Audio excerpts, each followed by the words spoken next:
मत बोलो, मत खेलो, यहाँ मत आओ, उसे मत बुलाओ। So welcome back to my channel guys. और आज का हमारा स्ट्रक्चर नंबर है 29, फॉर्मूला नंबर 29।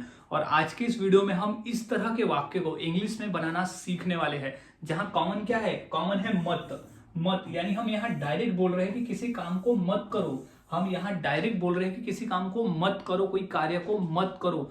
तो आज हम ऐसे ही वाक्य को इंग्लिश में बनाना सीखने वाले हैं और इतनी आसानी से सीखेंगे कि इस तरह के वाक्य को हमारे लिए रोजाना इंग्लिश में बोलना काफी आसान हो जाएगा। तो वीडियो के अंत तक बने रहे और समझ ले कि किस तरह से ऐसे वाक्य को बनाया जाता है और रोजाना के बोलचाल में हम इसे बोल सकते हैं। तो सबसे पहले गाइज हम समझ लेते हैं फॉर्मूले को कि वो कौन सा फॉर्मूला है जिसके आधार पर हम आसानी से ऐसे वाक्य को बनाकर बोल सकते हैं। तो सबसे पहले हमें लगाना पड़ता है डोंट। यहाँ डोंट का ही मतलब होता है मत, नहीं। मत यानी नहीं, हम डायरेक्ट मना कर रहे हैं कि डोंट, नहीं, डू नॉट, नहीं, मत, डोंट। तो सबसे पहले हम लगाएंगे यहाँ डोंट। तो डोंट का ही मतलब होता है कि नहीं। तो यहाँ डोंट कॉमन में रहने वाला है। डोंट कॉमन में ही रहेगा हर वाक्य में, क्योंकि इसी का मतलब होता है कि मत, नहीं। अब प्लस V1। V1 यानी क्या होता है, क्रिया। V1 का मतलब होता है क्रिया का पहला फॉर्म। क्रिया का पहला फॉर्म यानी कौन से कार्य को मत करो हम V1 में लिख देंगे डोंट के बाद में, जो कि सिचुएशन के हिसाब से बदलेगा, कुछ भी हो सकता है क्रिया में। प्लस ऑब्जेक्ट, बचा हुआ शेष भाग। सो हमारा कंप्लीट फॉर्मूला कहता है don't plus V1 plus object. Don't plus V1 plus object यानी मत, नहीं।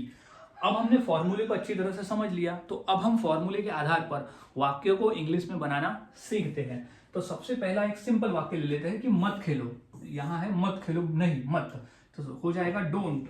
तो हो जाएगा यहाँ डोंट, मत, नहीं। अब खेलना को इंग्लिश में कहते हैं प्ले। तो डोंट प्ले यानी मत खेलो। तो डोंट प्ले, मत खेलो, डोंट प्ले, मत खेलो, डोंट प्ले। हम डायरेक्ट मना कर रहे हैं कि मत खेलो। अब हमें कहना है कि यहाँ मत खेलो, तो डोंट प्ले हियर, यहाँ मत खेलो। अब उसे मत बुलाओ, उसे मत बुलाओ यानी उसे बुलाओ ही मत। तो क्या हो जाएगा, सबसे पहले मत के लिए हम क्या लिखेंगे, डोंट। तो डोंट, बुलाना को हम इंग्लिश में कहते हैं कॉल। क्रिया हो गई, पहले डोंट हो गया, क्रिया हो गया। अब बचा हुआ जो ऑब्जेक्ट है वो है उसे। तो call him, don't call him यानी उसे मत बुलाओ। तो don't call him. So guys, इस तरह से वाक्य बनाए जाते हैं और बोले जाते हैं। काफी आसान है, बस फॉर्मूले को याद में रखना होता है। अगर आप फॉर्मूले याद में रखते हो तो आप आसानी से वाक्य को बनाकर बोल सकते हो। तो डोंट कॉल हिम यानी उसे मत बुलाओ।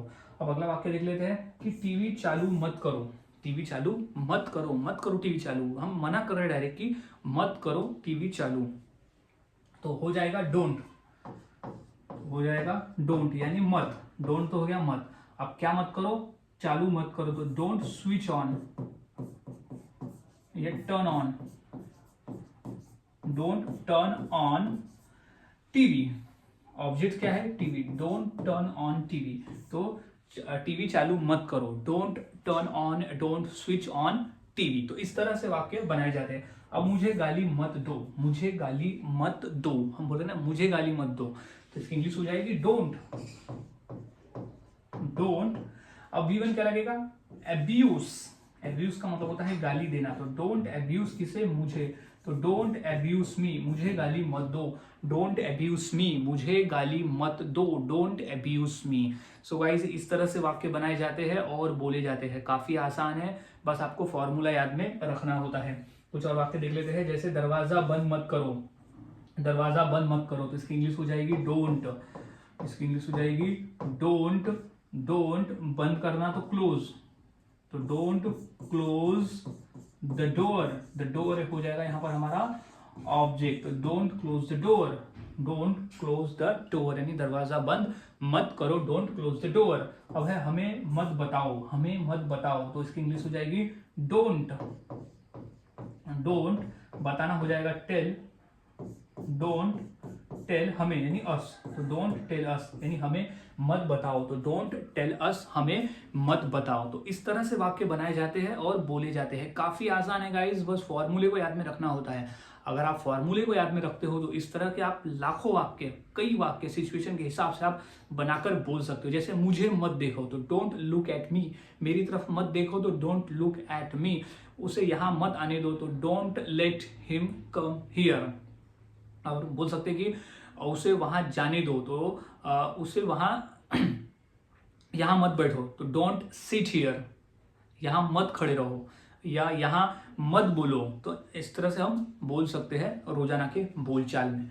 तो इसी फॉर्मूले के आधार पर मैं 2 वाक्य देता हूँ, वो 2 वाक्य की इंग्लिश क्या होगी मुझे मेरे कमेंट सेक्शन में जरूर बताएं। जैसे घर मत जाओ और यहाँ मत आओ, ये 2 वाक्य की इंग्लिश क्या होगी मुझे मेरे कमेंट सेक्शन में जरूर बताएं, ताकि मुझे समझ में आ जाए कि आपको ऐसे वाक्य बनाने आ गए हैं। सो मिलता हूँ ऐसे ही और नए फॉर्मूले के साथ अगली वीडियो में। तब तक के लिए चैनल के साथ बने रहे, वीडियोस को देखते रहे और इसी तरह से रोजाना प्रैक्टिस करते रहे, क्योंकि जितना अधिक आप प्रैक्टिस करोगे उतना आसान हो जाता है ऐसे वाक्य को बनाना और फिर उसे रोजाना के बोलचाल में बोलना।